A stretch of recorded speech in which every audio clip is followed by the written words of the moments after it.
Un día, disfrutando de mis vacaciones, iba caminando y de repente pensé, ¿qué es economía? Dentro de mis pensamientos, a lo lejos pude ver una caja misteriosa. Mira, grábala, grábala. ¿Qué es eso encima del puente? Es un televisor. Qué raro. Quizá nos pueda ayudar. La historia del pensamiento económico es en esencia la historia del ser humano, tratando de entender cómo se organiza la vida material, cómo producimos, cómo distribuimos, qué valoramos y cómo tomamos decisiones en comunidad. Esa historia comienza mucho antes de que existiera la economía como ciencia. Es por esto que ahora vamos a cambiar de canal. Nuestra primera parada es en la antigua Grecia, durante los siglos V y VI a.C. Allí pensadores como Jenofonte, Platón y Aristóteles, todos discípulos de Sócrates, realizaron una aproximada racional a la economía, fundamentada en los principios éticos y en la teoría profundamente antropocéntrica. El término economía proviene precisamente del griego oikonomía, que significa administración del hogar. Aunque centrada en los asuntos domésticos, esta idea se convirtió en una metáfora del orden social.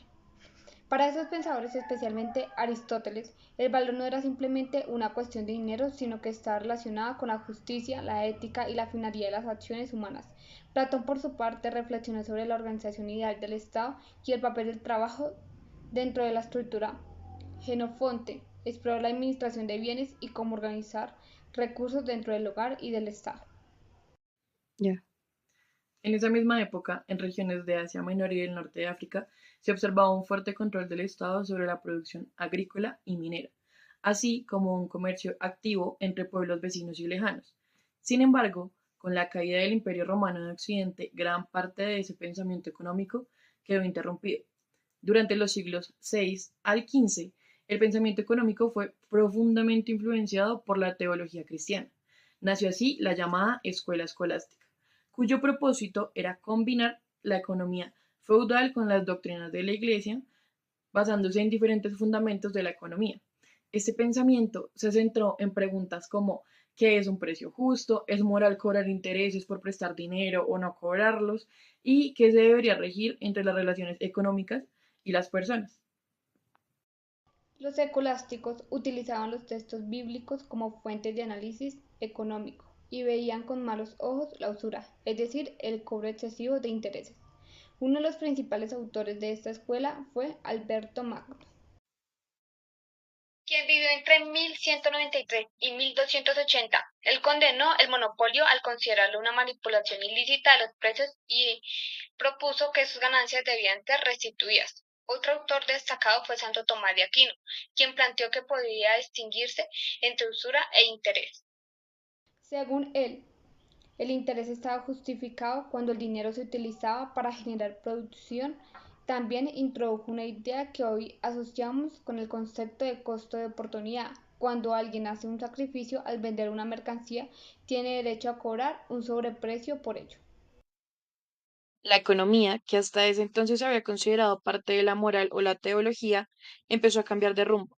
En 1615, Antonio publicó un tratado de economía política, en el que por primera vez la palabra economía se asoció con los asuntos públicos y no solo con la administración del hogar.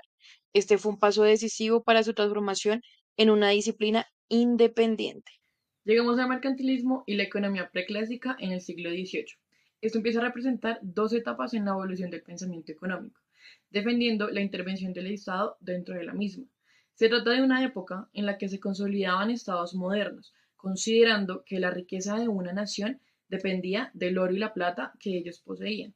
Algunos de los autores, como Jean-Baptiste, aportó la reorganización de la hacienda pública, potenciando los impuestos indirectos sobre los directos, estos creados por los grandes manufactureros.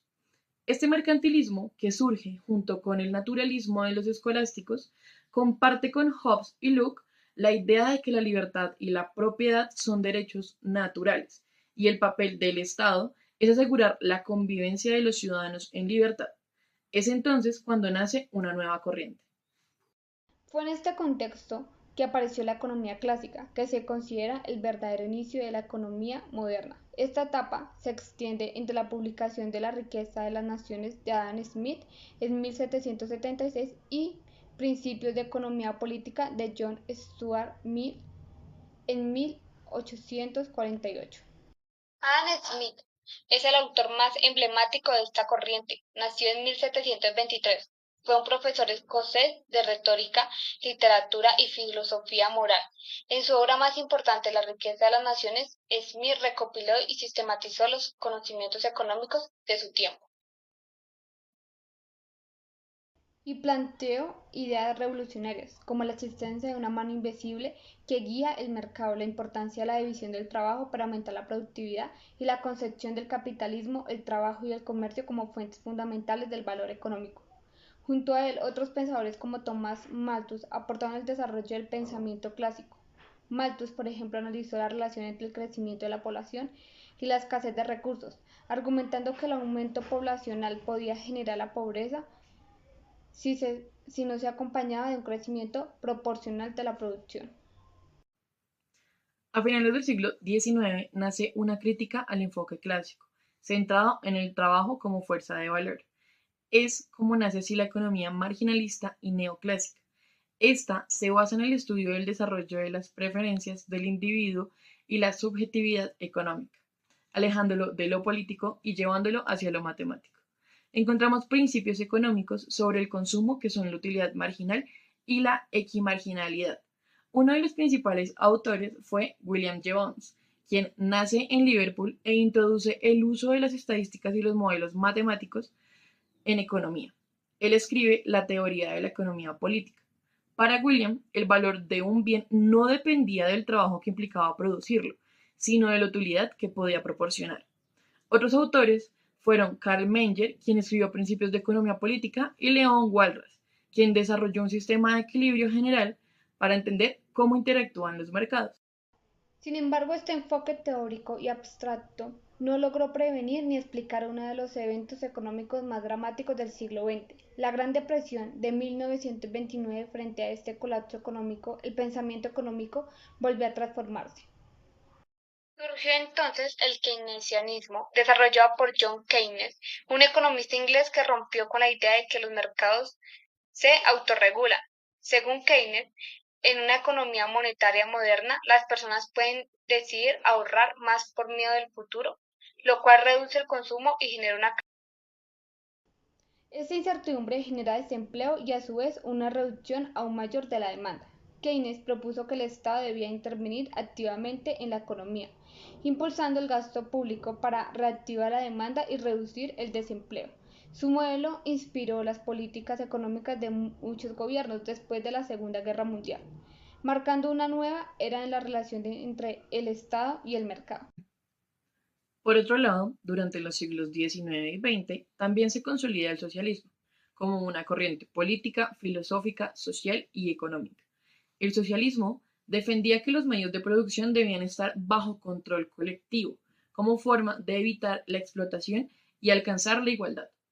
Aunque existieron múltiples vertientes, uno de los momentos claves fue la publicación del Manifiesto Comunista en 1848 por Karl Marx y Friedrich Engels. Marx propuso una crítica radical al capitalismo y planteó que la historia humana era una lucha de clases, a diferencia del socialismo utópico.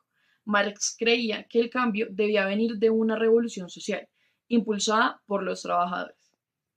Otro pensador importante fue Saint-Simon, considerado uno de los primeros socialistas modernos.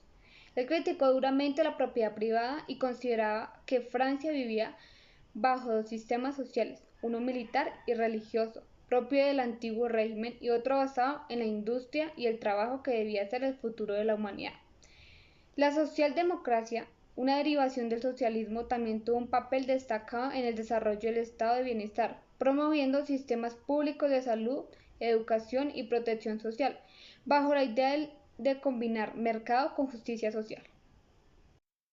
En conclusión, la historia del pensamiento económico es ante todo una búsqueda constante por entender cómo convivimos, qué producimos y decidimos de manera colectiva. Desde la ética de los griegos hasta la estadística de los marginalistas, la teología escolástica, las políticas públicas keynesianas, cada etapa nos ha enseñado una nueva forma de economía y de cómo mirarla. Hasta aquí llega nuestra historia de hoy. Este es el final. Muchas gracias.